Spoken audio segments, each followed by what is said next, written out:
And lastly, dapat maipakita dito na unfit si employee para magpatuloy sa pagtatrabaho sa kanyang employer. So, yun po yung 4 na requisites para maging valid ang termination ng isang empleyado base sa serious misconduct o masamang maling pag-uugali. Ano ba yung mga examples ng serious misconduct na po pwedeng gawing basehan para tanggalin ang isang empleyado sa kanyang posisyon o sa kanyang trabaho? Yun pong pag-aaway sa loob ng premises ng kumpanya ay pasok po sa serious misconduct at pwede po kayong tanggalin validly na employer. Actual case po ito na inilabas ng Korte Suprema noong April 2010 kung saan yung kanyang desisyon ay yung pag-aaway ng 2 empleyado sa loob ng kumpanya o sa company premises ay just cause para tanggalin si empleyado sa trabaho. Okay.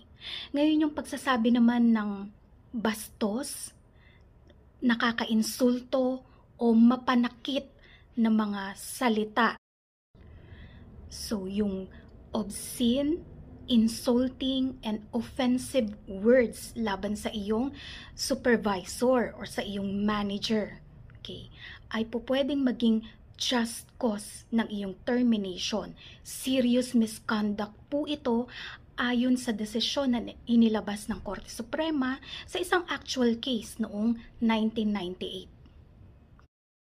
Yun pong pamimeke ng daily time records ay isa rin pong serious misconduct at just cause para tanggalin ang isang empleyado mula sa kanyang trabaho base sa inilabas na desisyon ng Korte Suprema noong 2001. So actual case din ito.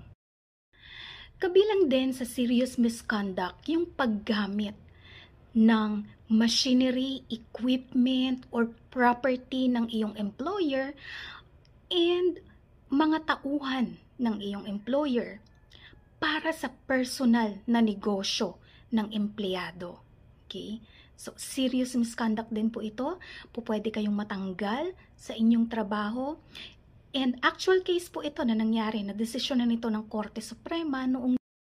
So, yung mga nabanggit ko po ay ilan lamang sa mga halimbawa o instances ng serious misconduct base sa mga actual cases na desisyonan na ng Korte Suprema in the past. Pero hindi po limited doon yung mga just causes of termination ayon sa serious misconduct. Okay?